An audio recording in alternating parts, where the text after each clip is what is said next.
first impressions are big. Like one time I picked up a girl for a date. She was like on the phone talking like every time I picked her up. And the first time I was like, okay, maybe it was like important, you know. And the second time she did the same thing. I was like, what is this? You were saying hello and she was like, hey, hold on, like that? Yeah, she was like ending conversation. She was like, oh my God. Like kind of rude, you know what I mean?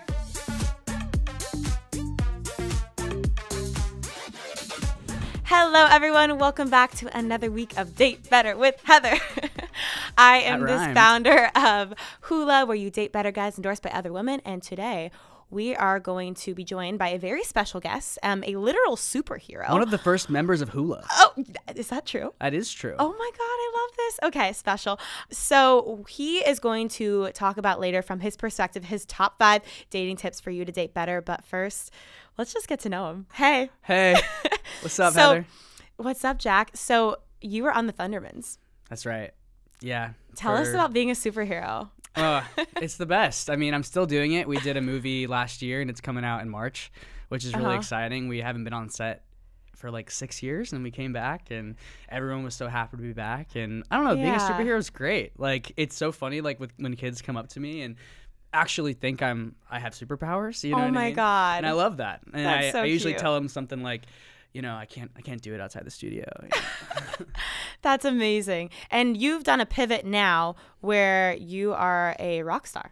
Yeah. I mean, what do you call, like, because is it rock? Is it rock, Kid Baron? Yeah, it's rock. You would know if you've been to a show. I have been to a show. Okay, but I don't know music. I'm not good at this stuff. When did you come? Which one did you come to? I went Troubadour? No, not Troubadour. I went to the one at the Roxy, I believe. I live right. No, you didn't come to the Roxy. No, not the Roxy. What's the one? I swear, Viper Room. Okay, See, yes. I did come. That was a crazy story because I saw you walking out on Sunset earlier that day after we sound checked. See? So don't say I didn't come. You know, I actually just don't know music well. I'll take the fall for that one. That was my bad. Thank you have been to the Viper Room. By the way, I've been to other of your shows. At the Federal in North Hollywood? Okay, by the way, so he just plays a lot of places, okay? So everyone comes to his next shows. But back to sorry, that's my fault. You have been. So me and Jack, you didn't know this, I actually was also an actress growing up. So we crossed paths. We were star-crossed lovers. Star-crossed lovers. I was actually, he had a music video back in now that was a different genre. That was not rock. Yeah. I don't know that you would call that a rock star. He was like early J Beebs, but like his own Oh wow. Jack Beebs. That's high praise. I appreciate that. And he had a song called Slingshot Girl, and I was the Slingshot Girl. That's pretty cool. Yeah. You were. All right, so now let's talk about your dating life. All your slingshot girls.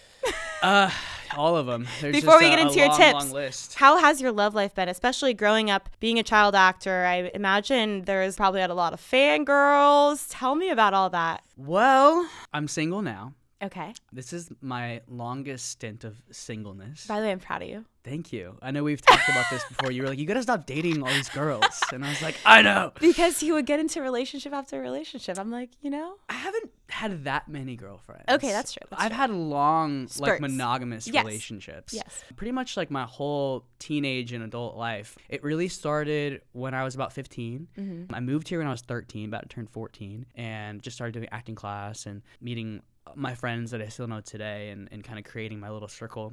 And around the time I was 15, I did my first like recurring guest star in See Dad Run. And that was really like the beginning of my dating career. Okay, a career. I ended up dating like a couple of girls on the same set as me as a teenager. You were dating your co-stars? Yeah, it's like it's betrothed, like when you're on such a high intensity project at such a young age and then there's only one other person of the opposite sex who's there and they're beautiful and you're like, put together in the scene, you're put together on set and it's like, well, this is happening, For anyone listening or watching, being on set, it's like you're there majority of the day. You're getting sleepy together. You're getting like loopy. You're getting like all these feelings and you're going through this. You're going through it together. You are. And it's really easy to fall in love. It is. Yeah. I mean, on-set romances are notorious, Yes. So you were a victim of them, but I don't know if I was a victim. Okay, a happy victim. Yeah. I learned so much from every relationship. And I think that's something, a good thing to talk about is like, even if things end in flames, it's like you got to take the things that you learn from everything and kind of put them into the next thing that you do, whether it's a project or a relationship or anything in life. You can't. Hey, we'll get into your tips later. Back to your dating life. Okay, so you went from being on these shows, you get here, you pretty much get into like a co-star type relationship, and then got into a couple others after that. Right. The first one lasted a while, from when I was like 15 to when I was like 19. Okay. And I had already started the Thundermans by that point. Yeah. And then my next girlfriend was also an actress, and I wasn't on her show, but we did start dating because we were in kind of like the same circles and we were friends for a while. And then she ended up being on the Thundermans. Amazing. So yeah, my two biggest relationships were growing up were with people in the industry and actresses. Right.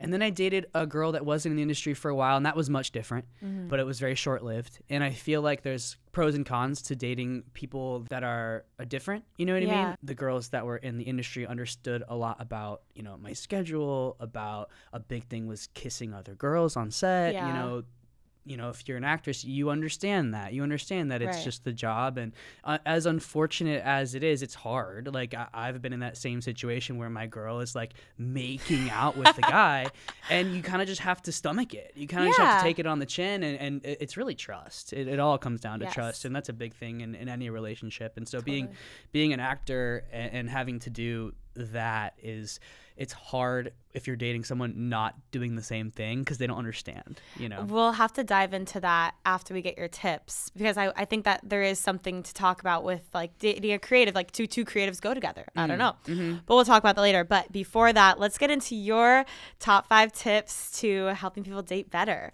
From your perspective, it's just so fun. Everyone has their own take at it. Okay. All right, so we'll go. Number 1 will be like your best tip. Okay, yeah. So, I think there's like what's number 5? Let's reveal number 5. Okay, so yeah, I think there's like surface ones and a little bit more deeper ones. Save your best for last. Surface ones, number 5. I'm kind of a vain person. Like, I put a lot of effort into like how I look and like how I smell. Okay, and, like, I noticed that as soon as he walked in the studio, I was like, wow, you smell amazing, and he does.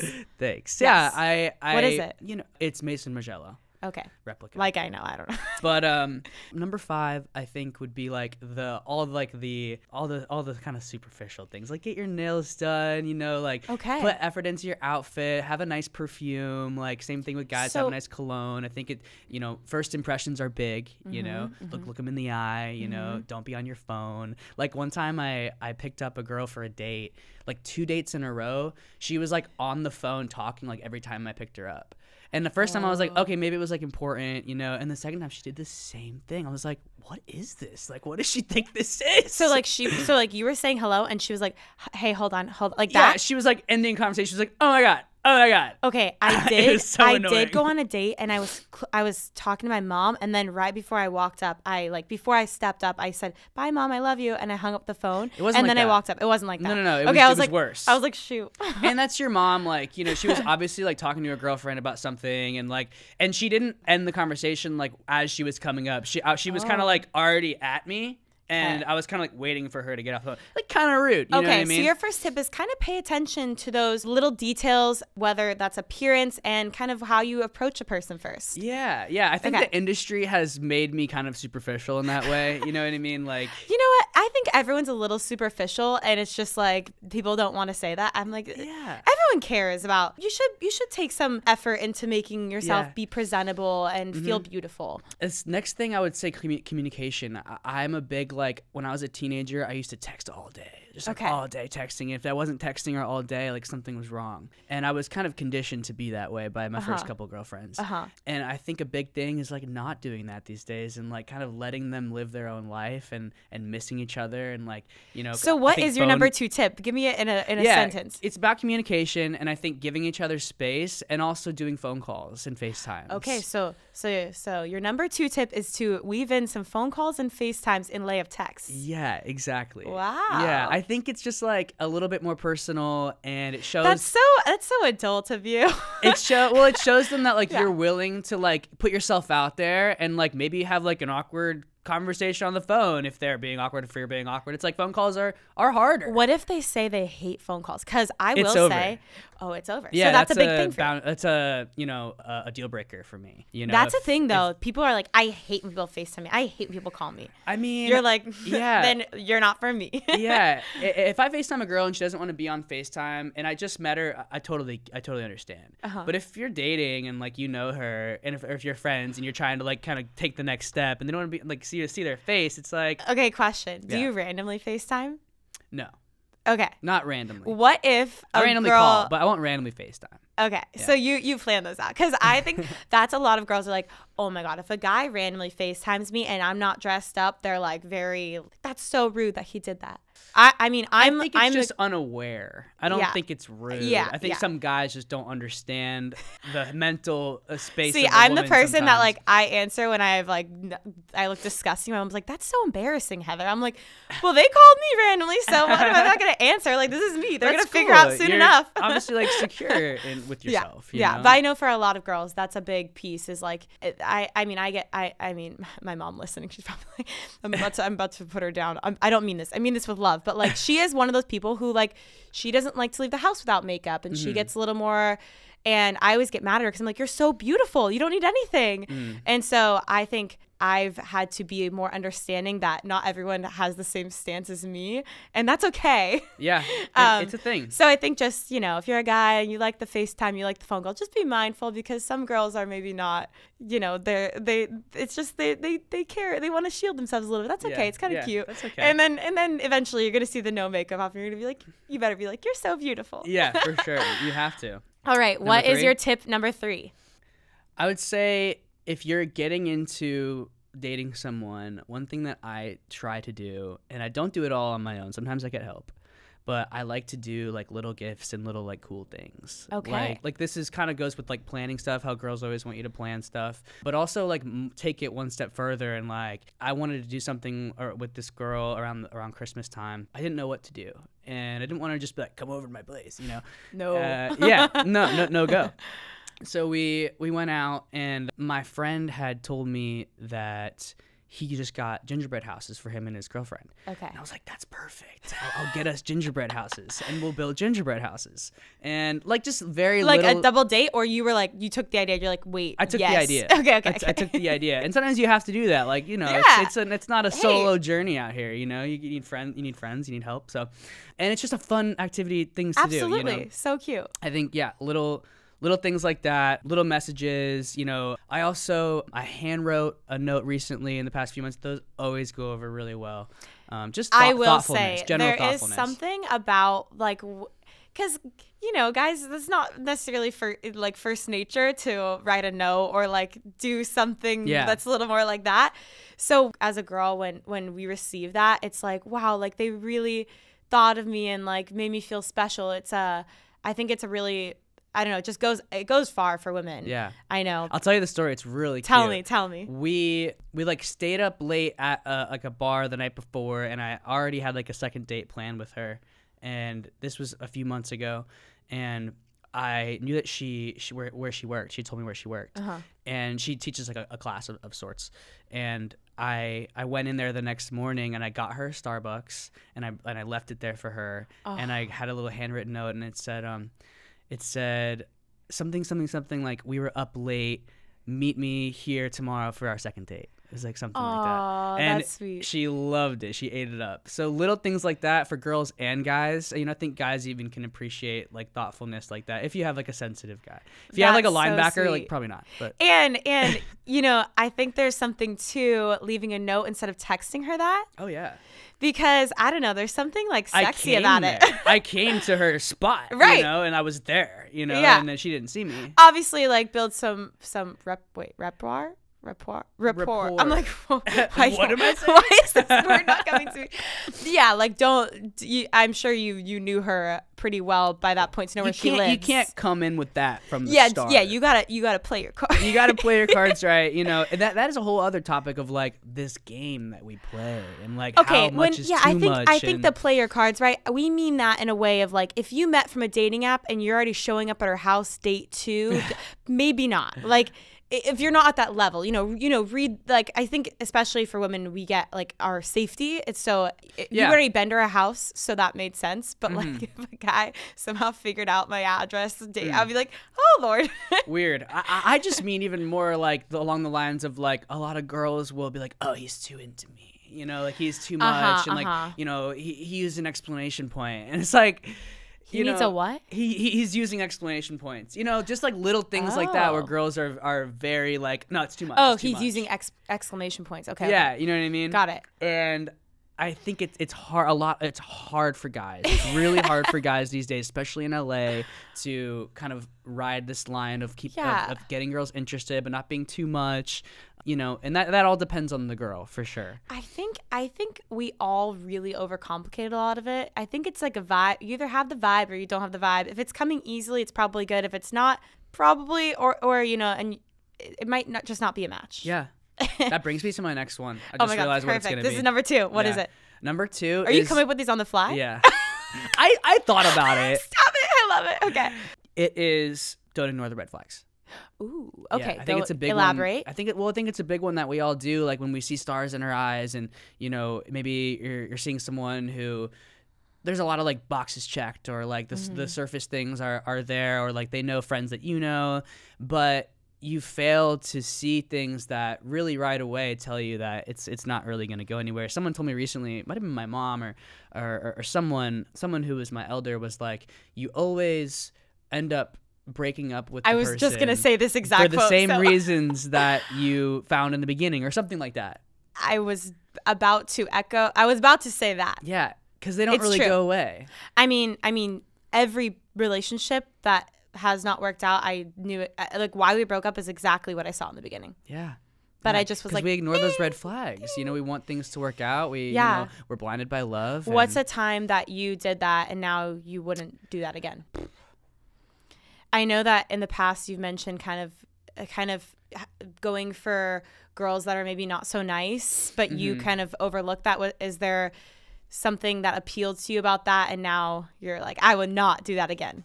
I think just in general, when I'm courting a woman, I see the best in people. Yeah. And even not relationships, even with just my boys. Yeah. And I have to not be friends with someone as well with a guy because of things that I saw in the beginning. But yeah, I think I'll ignore that. I've definitely ignored things like that, like a girl, not being particularly nice to another girl, or I'll take it as strength, and that you'll spin it in a good. I was blinded by love, and I'll spin it. I'll see the best in people, and I think that's a good quality. I have the same problem. It's a good quality, but. Well, then my problem is sometimes I'll be like, wait, am I self-sabotaging this? Like, and then I'll talk myself out of a red flag. I'm like, oh, maybe it's because I'm like.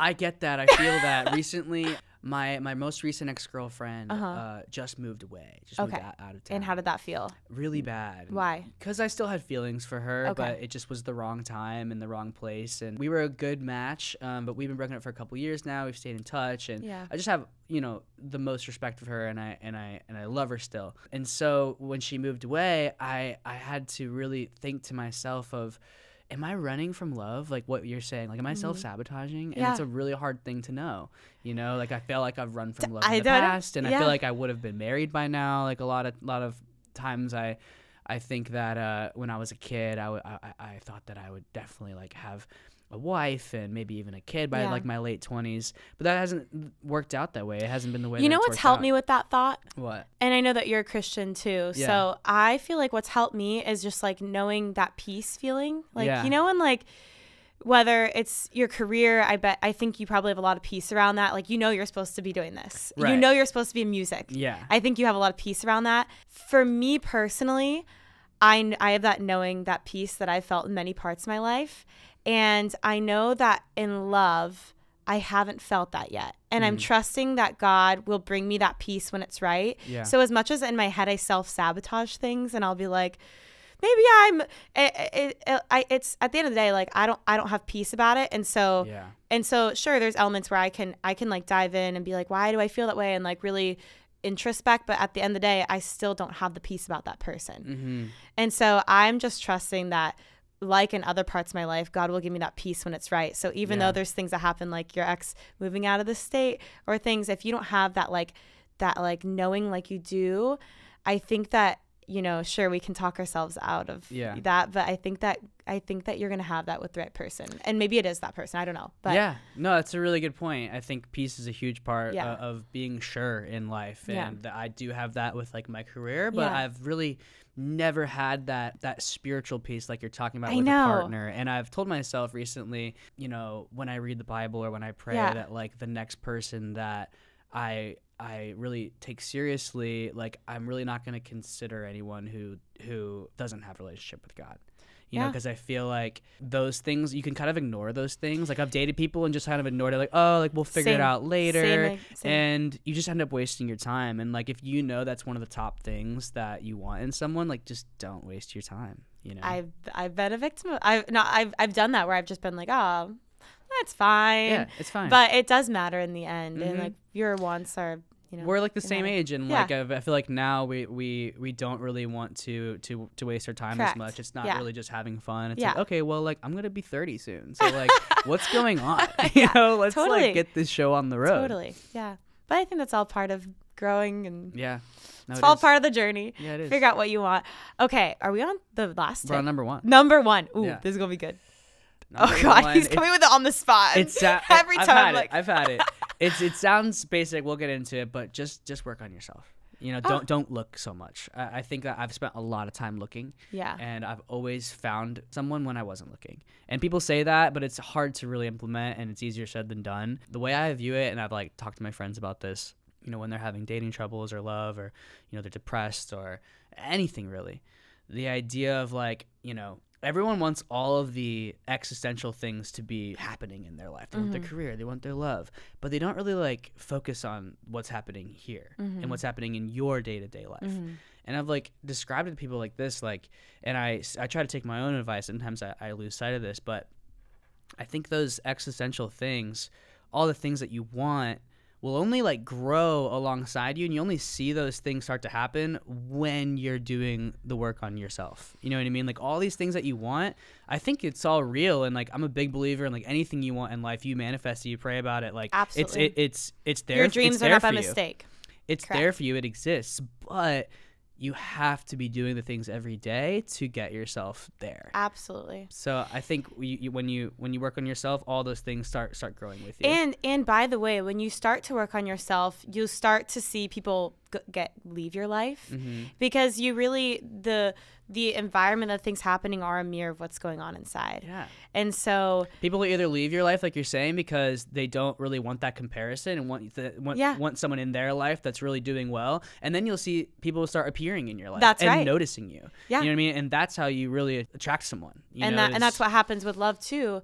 When you are really happy and are filled yourself, you will attract that back to you. Yeah.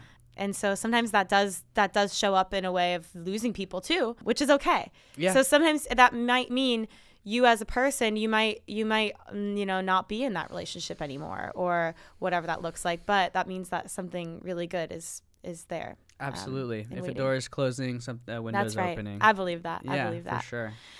Thanks, Jack, for those tips. Those are good. Yeah. Especially on the cusp. Or on the cuff. Oh my God, sorry. The cusp. We're on the cusp, guys. So let's talk about, now that we've gotten through your tips, you're kind of in a different part of life. I mean, you're still acting and all that, but you're a rock star now. Oh, thanks. Truly. I mean, we got Kid Bear in the house. Yeah, yeah. Your life looks different and is not, at least for a girl like me, I would not think of your lifestyle as ideal, always being on tour and on the road. Can you walk me through how your dating life looks nowadays and how, like, what you need in a partner, essentially?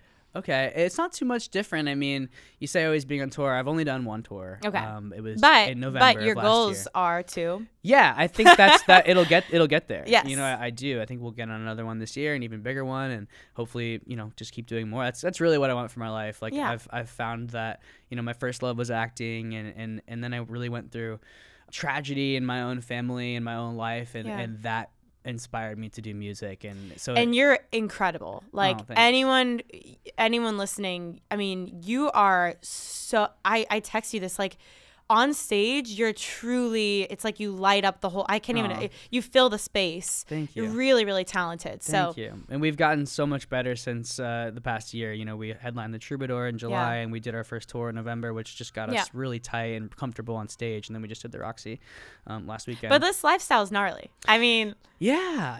Well, what your goal? Maybe not in its current state, but you know, it's gonna get crazier. So, can you really handle a relationship?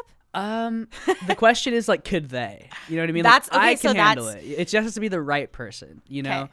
Yeah, like I was literally thinking about this today. It's like, it might sound bad, but like, do I want to be in a relationship, or like, do I want to just like do my own thing and go on tour and meet girls? Like, do I want to like have that opportunity? Like, and the answer is like, I really don't know. And like, I feel like I have to just do what we were talking about. Just keep my head down, like work on myself, you know, work on my skills, work on my people skills, work on my crafts, and just try to, you know, expand my network, have fun, you know, don't take it too seriously, you know, try to read books. And that's something that like I have to force myself to do. I'm obsessed I hate with reading books now. No, get into audiobooks. Yeah. I read 20 books last month. I'm in an audio. Okay, whatever. It's different. Audiobooks. I agree though. That's I think, you know, being a musician it is tough if you don't have a really strong relationship and a strong foundation to stand on in that relationship. You know, I think especially if the person that's not the musician doesn't have any kind of connection to artistry in general. Do you think that can work? I think it can. It's just all about trust, like we were talking about earlier. I kind of, you know, it's a tough question to answer, but for me, when I think about it, I think that I'm not looking, and I haven't been looking, and I'm really focused on my goals this year. Yeah. My goals are, we're like a month away from putting out our first EP, which is really exciting. And I've been doing this since 2019. Just like from the beginning of like, you know, the very beginning of just being in a band and playing live. Like I didn't hit a recording studio for a whole year. You know, so this process has been like it's whole a journey. It's like my process of being an entrepreneur. It's like it takes a long time. And you learn ways, your style, and it takes a while. In some ways, you have to like take that time, and then in other ways, you just have to jump. You do. You know, it's a combo. Like right now, it feels like a jump. Like it feels like we just did the Roxy. We're putting out this now EP, it's going. This 4-song EP. You know, we have, you know, we had 2 fans show up at the Roxy who were at one of our tour stops and got tattoos. You know. Oh my God, I saw that on your story. Like they're like. Okay, so would you date a groupie? Everyone asks that, and I feel dirty. Like it makes me feel dirty. Like, and it's a weird feeling. Like I have been in the situation on tour where like I think a girl's cute or whatever, and they're clearly a fan, and I feel like I'm taking advantage. So like it's a weird. Interesting. I would feel like that too. You have that power. True. But that is being a celebrity in general. Like true. It's not an extremely new thing, but it is different being on a rock tour. It is. It is different, and even the headlining act kind of really showed me the ropes about that, and just encouraged me to be really, really careful. So you'd be very careful with the groupie. Yeah, well, you know, you don't. I mean, you don't want to say never. This is getting into like really. I mean, it's a kind of topical thing, but just the Me Too thing and like, you know, consent, and you know, you really want to be careful. And you know, there's a lot of horror stories about, you know, fans and groupies sort of saying something that can really and maybe they're like looking mess for a someone's story career up. Correct. You know, so I didn't do anything on this tour. You know, I was scared enough by those tips and stories to not even go there. But I think at the end of the day, sure. But your character isn't that. And I think even the fact that you think about like, oh, like like the power dynamic might be a little like, the fact that you think like that is already sets you apart. Yeah, but still you could get side railed. You know what I mean? Oh, totally. Like, because you don't know people. And I do think like that, and I feel like I am a good person, but who's to say some girl wouldn't be like, he raped me, you know? Like, so and that happens all the time. So the short answer is yes, but it's a very like touchy thing. You think that you've dated someone in the industry, so you're both actors. Do you think you would match best with a musician now, or you're pretty like open? You don't need to be in the same industry. Yeah, I'm very open these days to meeting. I'm very open, and I think that I just look for in a girl. I look for someone who will challenge me. I look for someone who is kind of firing at my speed, is very ambitious, but also wants a family, kind of that duality of they want their own thing, but they also want a thing with somebody and build something. Yeah, build something. Yeah. I know for me, I'm like, I think I'm open to whatever, but I think that I would go best with another entrepreneur because I have dated where they're not, and they're like creative. And then I've dated another entrepreneur, and it just worked better because they understood me. I agree. And when I really think about my career and the trajectory and how it's gone, and now I have music and I've been on tour, and it feels like that's going to keep happening. And I did 3 movies last year, and I think I'm just going to keep doing more. And you never know how big it's going to get. And I do feel like I am going to end up with someone. You match best with that, but you're open to. Who is kind of doing the same thing. That's how I felt. Because when I was with someone who wasn't that, they didn't really they would get annoyed that I work a lot. And I'm like, this is just what goes with it, Yeah, and when you're doing the same thing, it becomes easy to come back and connect with each other because you've kind of been through the same thing throughout the day. Yes. And you feel seen, you feel familiar. So yeah, I think it could be anyone. We're not closed off. Yeah, definitely not closed off, but I do feel like it is going to be someone who's doing something like I'm doing. Yeah. I love it. Well, thanks so much, Jack, for all your tips. Yeah, that was awesome. Where do people find you? Jack Griffo on Instagram. My band is called Kid Baron. Yes. We're on When's Spotify. Your next? Well, I guess I don't know when this is going to air, but well, we find don't him have on a socials, hometown show for a while, and then you can find one of his shows. It's cool. We've done a lot of shows over the years, but now they're so big and it takes so much effort that we only do 2 a year now here in LA. Wow. And it's cool. We don't really need to do any more than that. And I think my main goal this year is getting out more music, our EP, maybe even a follow-up EP, depending on how well it goes. You can see his talent from your house. Exactly. All right, and you guys know where to find me at It's Heather Hopkins, and of course you better be on Hula at Join Hula, HULAH, best dating app ever, and follow us on Date Better Pod. We'll see you guys next week. Bye. Thanks.